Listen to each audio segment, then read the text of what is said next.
The broadcast is now starting. All attendees are in listen-only mode. Good morning, everyone. This is Sal Munoz with All Chicago. I just want to check in with everyone to see if you all can hear me. If you can, would you please give me a confirmation on the questions function, and we'll be getting started shortly.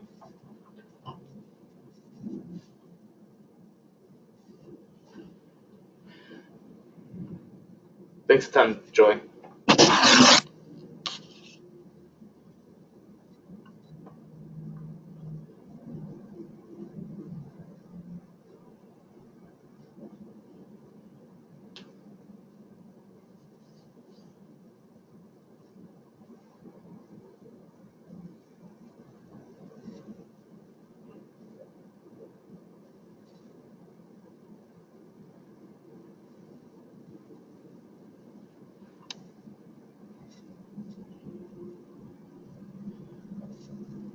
All right, folks, so let's go ahead and get started for today. Again, as I had mentioned before, my name is Sal Munoz. I am a system coordinator with All Chicago, and I'm here to review the housing move-in date.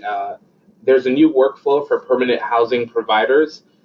So just again, if this webinar is aimed towards permanent housing providers, rapid rehousing providers, and SSVF providers. So if you know that your agency is being affected by housing move-in date, then please stay. Otherwise, folks that are that work with emergency shelters, street outreach, and interim shelters don't need to worry as much about the workflow that we're going to be talking about. So let's get started. The agenda for today. So we want to discuss the impact of this new workflow change on the system and projects. Just to sort of go over what things have happened because of this new data standard that HUD passed down. Right after that, we'll go over the workflow one more time and give you a little bit more context as to what the rule is, what the data standard is, why it was changed, etc., and also go over why HUD or how HUD has framed this new workflow. Then we'll do a live demonstration and service point of how this workflow will work, and then we'll go over a art report to help you track progress and to make any edits or any changes that you have to do with your own data. So let's continue. Oh, and for folks that want to ask questions, please ask questions. We will try to review your questions at the end of each section. Please use the questions function. I will not be looking at the chat function, and I will not be looking at folks that have raised their hands. So if you do have a question, please ask it through the question function on the in your navigation bar for GoToWebinar. In addition, we also have two handouts that you can access. One is a PDF of the slides, and the other is actually a PDF of the 2017 HMIS data standards that was released by HUD. So you can also find that in the handout section of the GoToWebinar navigation bar. So the biggest impact that we've had in relation to this new workflow of project start date versus entry is in the number of households housed since this year or since January of last year. So if you take a look, we're usually hovering at about 300 more or less, and notice in October 2017 something happened. That number drops drastically. Now, does that mean that we're not housing as many folks as we had in the past? That could be it, but more than likely the correlation has to do with the fact that we are not accurately documenting housing move-in date for our clients. And so that has had a huge impact on the number of people that our system sees as housed.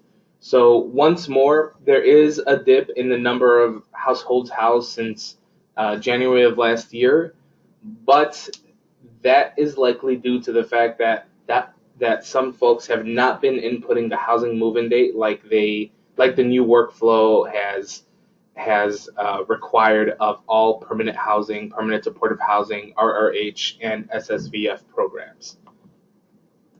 So, and there you go, lowest number of households housed in the past 2 years. So moving on from there, I want to break down some of the numbers. So all of these numbers are entries entered into HMIS since September 29th, 2017. So even though on the left-hand column you'll see days since entry date 1 through 30, 31 through 64, 65 through about 6,000, all these entries were done within the past 3 months. These were all done after September 29th, 2017. So what this means is that some folks who were doing some data cleanup, entering in clients that they didn't have in HMIS, etc., that is what explains some of the clients that have been there for 6,000 days in your project.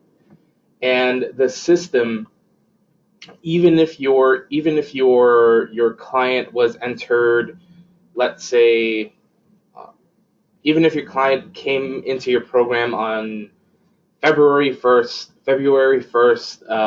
2010, the system would still need a housing move-in date for that client if you entered them into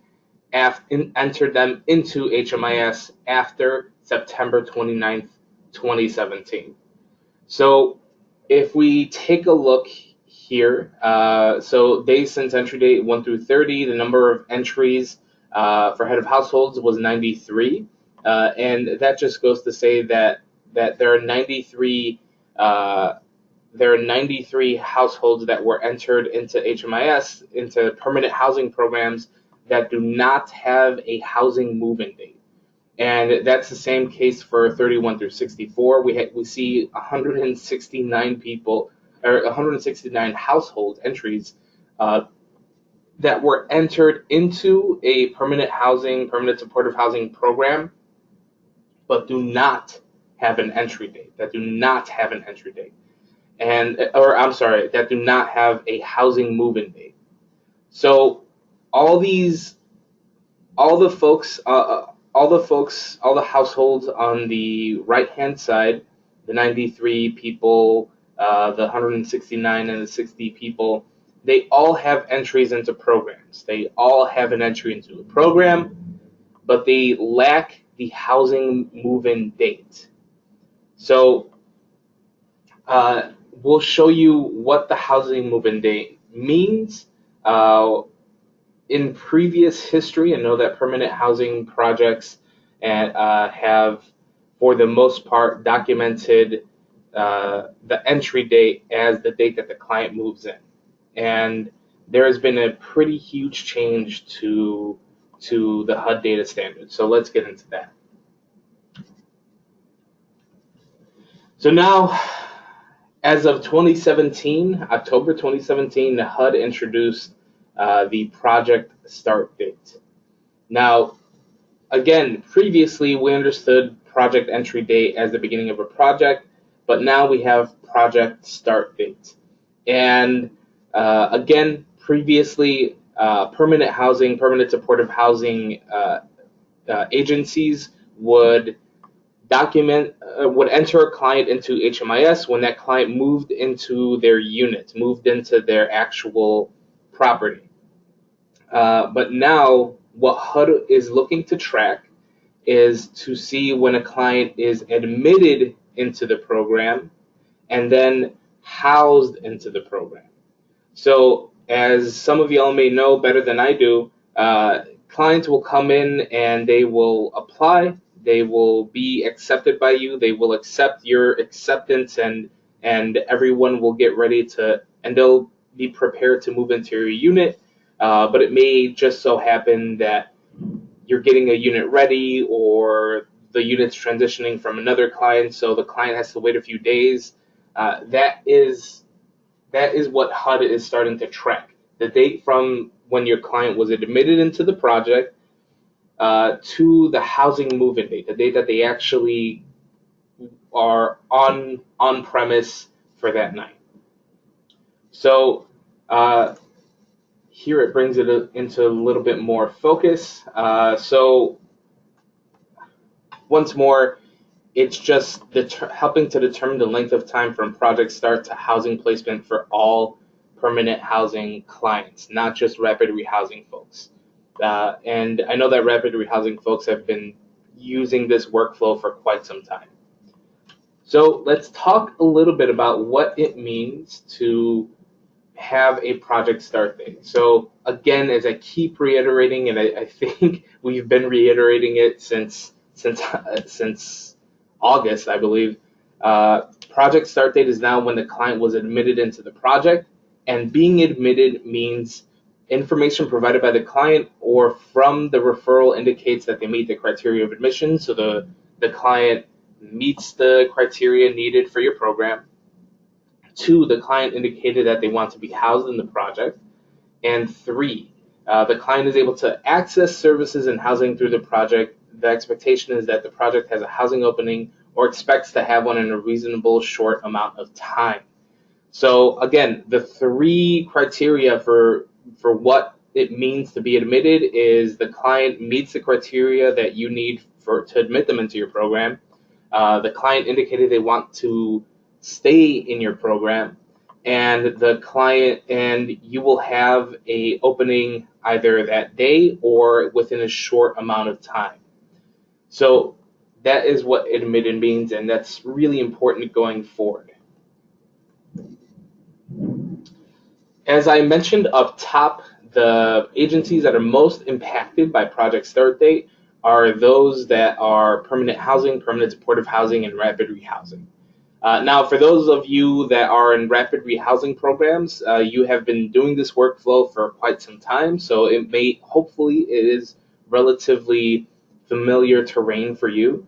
But the way that permanent housing and permanent supportive housing programs may be seeing changes is that clients are attracting HMIS as of admittance into the program, not when they're housed. So you will be seeing numbers of clients that were admitted but not housed into your reports. So we are working through that. We've been hearing feedback from folks regarding how they're going to be reporting on this, and this is something that we are actively working with our committees and working with youth service providers to try to solve. And now agencies will need to enter a client prior to housing them and create an update in HMIS to document the housing move-in date. So that last bullet point is really about the process. That's the process that will change. And not to be confusing, I want to make this crystal clear. Although HUD refers to project start date. HUD refers to project entry date as project start date, and a lot of the HUD lingo will be revolved around project start date. That wording change is not going to occur in Service Point. So our service provider was not able to make the changes to change entry date to start date. So you will see entry date in HMIS. And despite this small wording difference in HMIS, we will still have a new workflow. So from here on out, think of entry date as project start date. Whenever you're thinking of HMIS and whenever you see entry date, whenever you're entering a client for your permanent housing project, think of that as the project start date. Okay, so I just hope that this is crystal clear that even though we're referring to project start date in HMIS, that the wording that you'll be seeing is entry date. So let's get into the new permanent housing and rapid rehousing workflow. So on the left-hand side, that is sort of the client timeline. So this is where the client would apply for a unit, they're accepted into the project. And on the right-hand side is the HMIS timeline of when you should be entering data. So at that point, you would enter the client into your project. You'd enter them into your permanent housing project. And then maybe you don't have a unit immediately available for when the client comes in. So they're housed a few days after they were accepted and admitted into your program. So this is where the client is housed by the project when the housing move-in date of the client. And on the right hand side, we have that in HMIS you will need to create an interim assessment only for the head of household. So you only need to create one interim assessment for the head of household, and you'll have to document the client's housing move-in date. So it's it's a bit of a process to do that, and we'll go ahead and show you how to do that pretty shortly. But you'll be selecting the interim review type, update housing move-in date, and then you will have to switch your assessment to the HUD COC and ESG update in order to fully document that client's housing move-in date. And then, the client would exit from the project whenever that would happen. So here is a step-by-step guide in terms of recording the housing move-in date for agencies. Again, we are going to go through this live in our training site. So after a client is entered into a project upon admittance, you enter that client into HMIS, and shortly after that they're housed, you have to go to create an interim assessment. So you can see right there in this first picture, there's the arrow pointing to that note or that note icon under the interim column. And the review type will be update housing move-in date, so that's relatively straightforward. But the part where it's not as straightforward, unfortunately, is that you have to switch your assessment type to HUD COC and ESG update 2017 Chicago. We have attempted to try to make this as obvious as possible, so we right up top of the assessment that it automatically defaults you to, we put in this red text. If you look at this picture at the bottom, we put in the red text telling you to document the housing move-in date for permanent housing, permanent supportive housing, and RRH projects. You had to select the appropriate assessment. So unfortunately, it couldn't be a little bit more streamlined than that, but that is the best solution that we have thus far.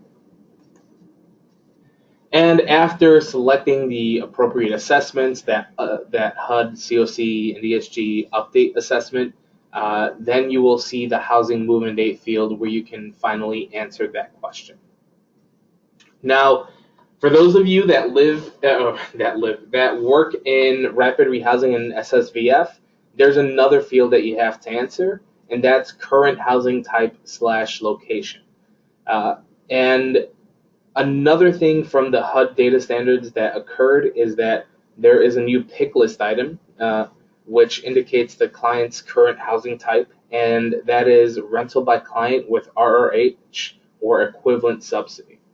So this is a requirement for RRH and SSVF programs that you indicate that your client got into a rental by client, that you indicate for the current housing type / location, rental by client with RRH or equivalent subsidy. Now, for permanent housing and permanent supportive housing projects, we encourage you to select permanent housing other than RRH for formerly homeless persons. It is not required of you because if they're staying at your program, we know that they're at your agency's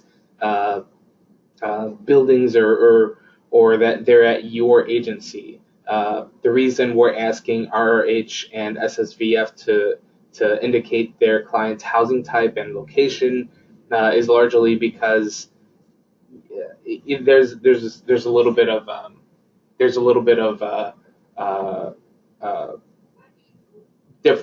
different places that a client could end up when they're in that program.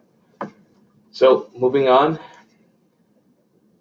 And Rebecca, I see your question. I will be getting to it, but I am going to take us through this timeliness slide. So For timeliness, we are measuring the housing move-in date for clients that were entered after September 29th, 2017, and timeliness will be measured for housing move-in date. So when a client moves into the unit, we give you 2 days to enter that client's housing move-in date into HMIS. So the client's housing move-in date must be captured within 2 days after the client moved in. Now, I do see a question in here, so I'll go ahead and read it.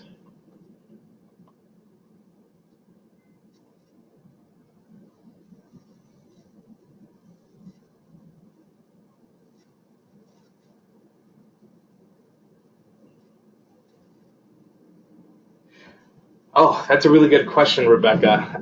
And unfortunately, Ken is not here, who helps to coordinate our coordinated entry program.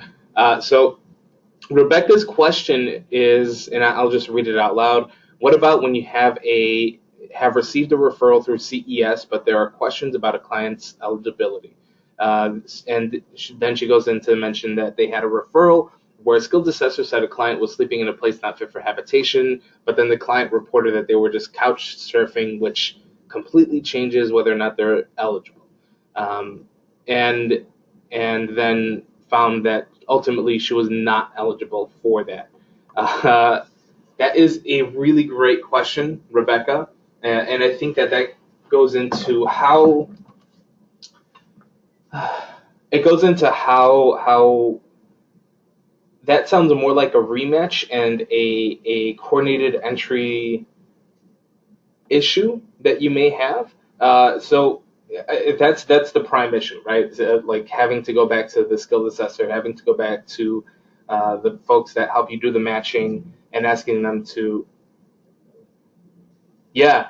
So we can actually review what that means when it impacts project start date. So if you do run into a client, just like Rebecca's case, where maybe they were referred to you and you enter them into your project thinking that they're eventually going to stay there with you and ultimately find that they are not eligible or whatever it may be, then we move forward here.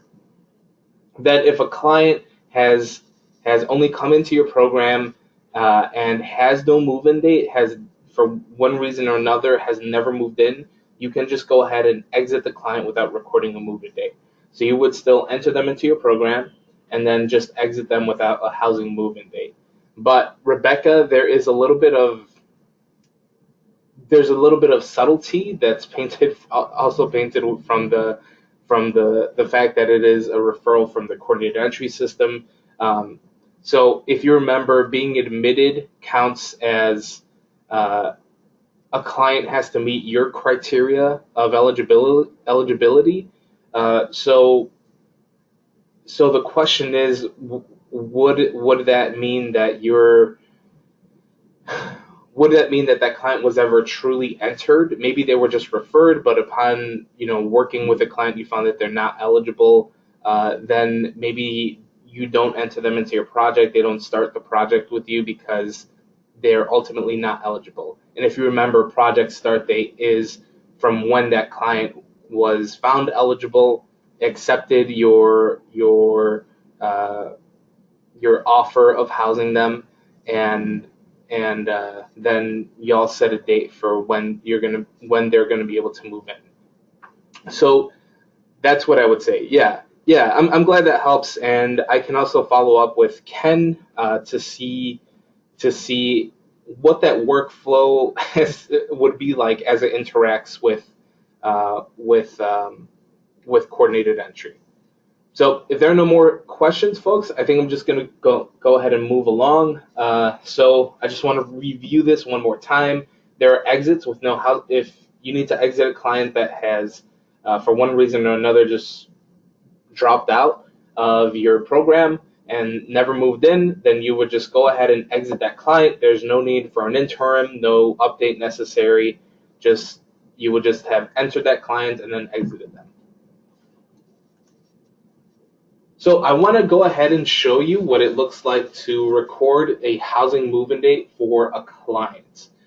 So I'm going to exit here, and I will be going into the Service Point training site.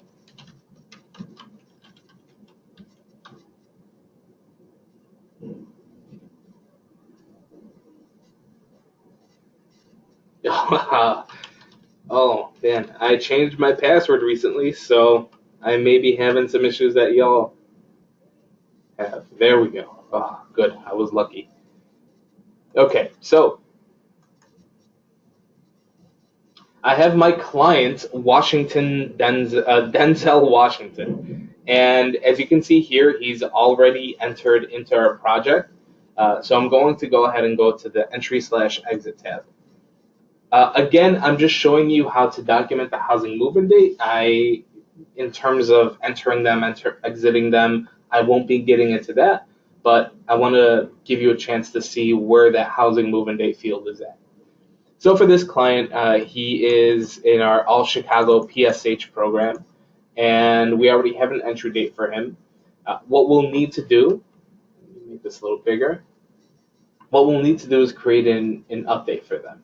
So right here under the interns column, I will go ahead and click into this icon, and I'll then go ahead and click Add Intern Review. And the interim review type, if you click this drop down, it's the second option there. So it's right up top. It's easy for you to be able to access.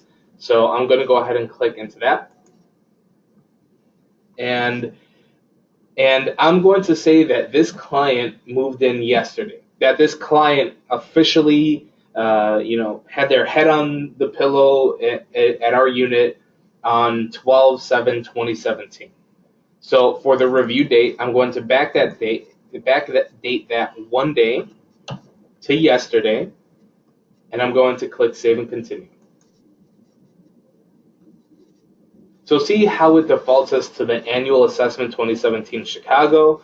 It might be very tempting to want to try to find something here to document that, but unfortunately that's not the case. What we will have to do, if you look at this red text, we'll have to click into this assessment, the HUD COC and ESG Update 2017 assessment. So I'm going to go ahead and click into that. And this is where we see housing move-in date. And now we can officially document the housing move-in date here. So I'll go ahead and do that. I'll say that our client moved in yesterday, so 12/07/2017. And I will go ahead and go down to Save and Continue. Now, I realize that the question current housing type/location, that's not here. That's only because this is the training site, it's not the live site. So we made that change recently on the live site, and it has not yet shown up on the training site. So that's a small detail I just want y'all not to get confused by. When you go into the live site, you'll see housing move-in date, and right under that, current housing type / project. I forget what the wording was actually. So we'll go down, click Save and Exit. And now we have officially documented our client's move-in date. And I'll exit out of here. And that pretty much does it. If we go back into the interims, you'll see the housing move-in date. It is now official. We have now officially documented that client's housing move-in date. So that's the process for documenting a client's housing move-in date. It's a little bit confusing at first, but then becomes relatively simple once you eventually get into the habit of it. And let's get back into this. So we just did that. And a few things to take away from entering housing move-in date. It's going to be used for all permanent housing, PSH, and RRH projects, as well as SSVF projects, certain SSVF projects. We need enrollments for all records created after 9/29/17. So for anyone that you entered into your program after September 29th, 2017, you have to record an interim review.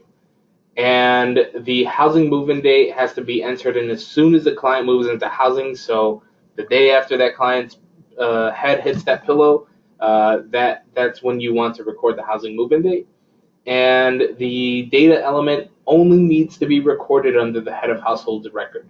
So you don't need to record the housing move-in date for the children or dependents. There's no need for that, just the head of household. Now, I do have a question from Shayla. So in the move-in date assessment, should we update housing status to indicate they are stably housed? That is a very good question, Shayla. So I would say yes. You can go ahead and do that. That would make sense. That client at that point would be stably housed if they are in your permanent supportive housing program.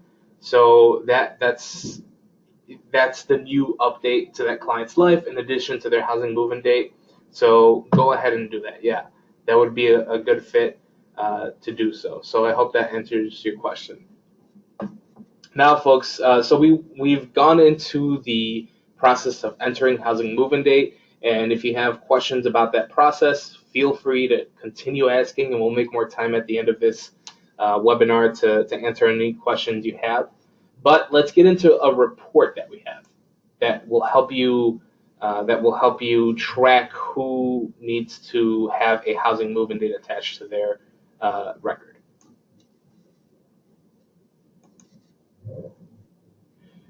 So for those of you with an art license, there is a report that you can use to track households that need housing move-in dates.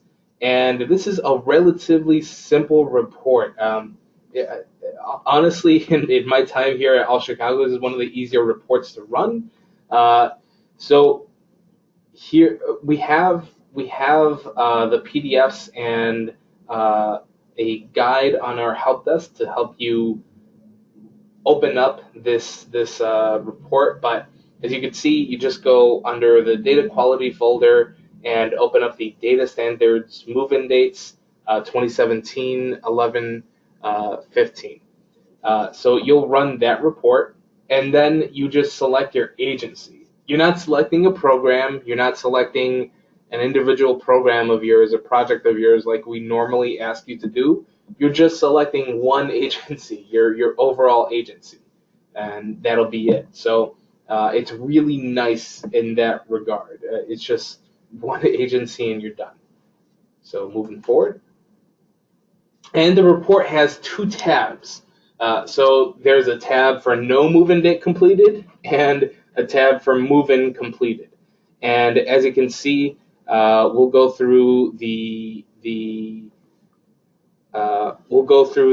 columns for the first image for the no move-in completed. So the client ID, relatively straightforward. Then the entry exit provider, just telling you what project it is, what project that this client's falls under. Then the project type, and for the most part, everyone will only be seeing permanent housing, PSH, or RRH programs. Then the entry date, and the entry date is literally that. It's the entry date that you'll see in HMIS, and right next to that will be the housing move-in date. And on this top image for the no move-in completed, you'll see that there is obviously no move-in date. And then you'll also see an exit date. And one that some folks may have questions about is the date enrollment created. If you remember what I said earlier, is that some agencies will wait a little bit to create the client's entry. So oftentimes date enrollment created, it just means that that's when you created the client's entry. So if a client came in on November 15th and they were entered into our program on November 15th, and I'm only just now putting them in there, date enrollment created would be 12/8/2017. I hope that's relatively straightforward. And then there's a user creating enrollment. And then the bottom one right there, the bottom image for the move-in completed, that'll show you when the housing move-in date is. So you can run the report for your agencies and just start to work on all the no move-in completed programs. So just take it down from there. And that is the end of our slides. And I see we have another question. So Marianne, I'm reading your question right now.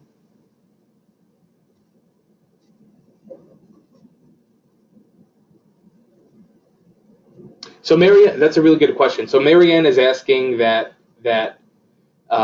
will there be a penalty for inputting housing move-in date late, for putting in the data late?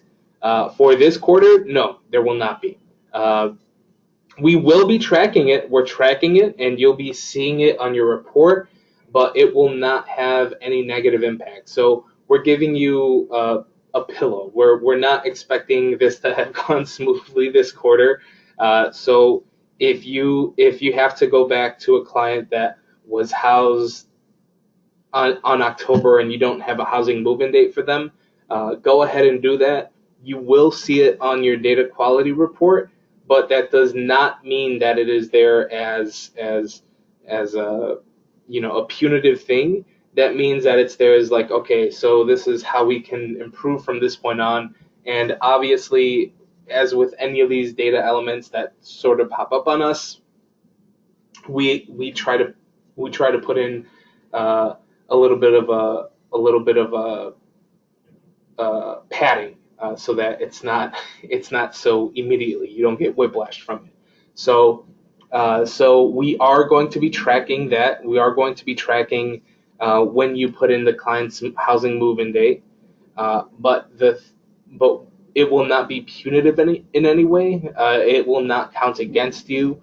Um, it is just there to inform you. And I'm not saying that we may never track the the time from when the client is actually housed to when you input that.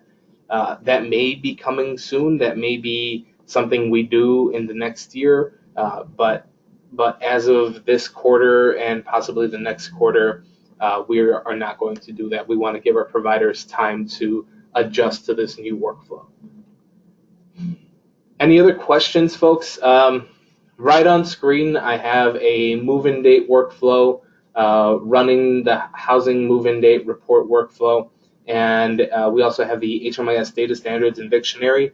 I also want to take this time to encourage folks to take a look at our website, hmis.thechicagoalliance.org.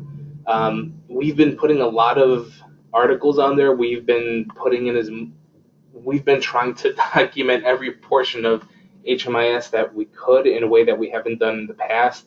So if you would, just take a look at it, and if you want to give us feedback on either the housing move-in date or feedback on an article you'd like to see on our help desk, then you can reach out to myself, Sal Munoz, SMUNOZ at allchicago.org.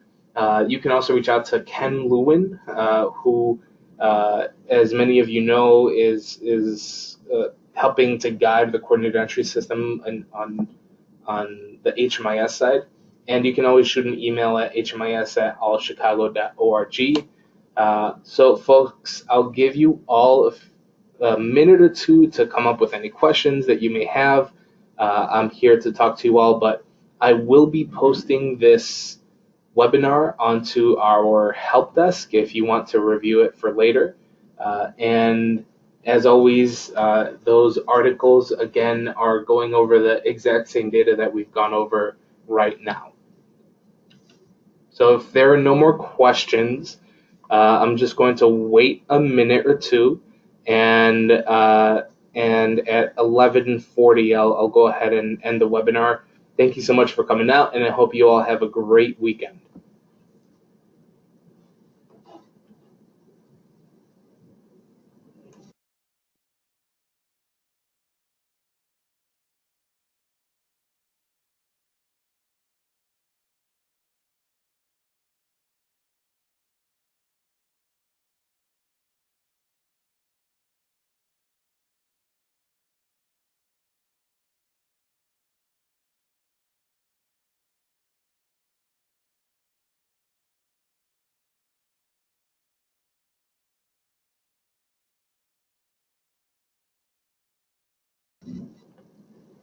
All right, folks, thanks a ton. I'm going to close out the webinar for today. Have a great weekend. I really appreciate you taking time to join me.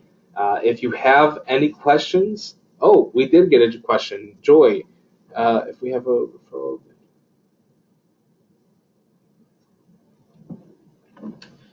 So Joy asked, if we have a referral through the one list but do not report to HUD for that particular program, are we still required to give an entry exit date?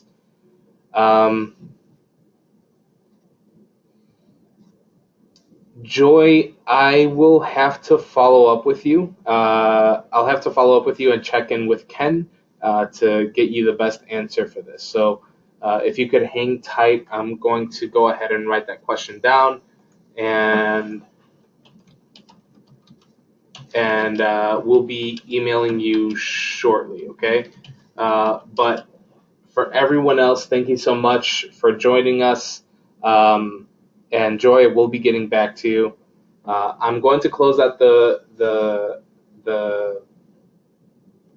I'm going to close out the slides, and so let me know if you have any questions. Just go ahead and shoot me an email. You can also download these handouts right now in this navigation bar.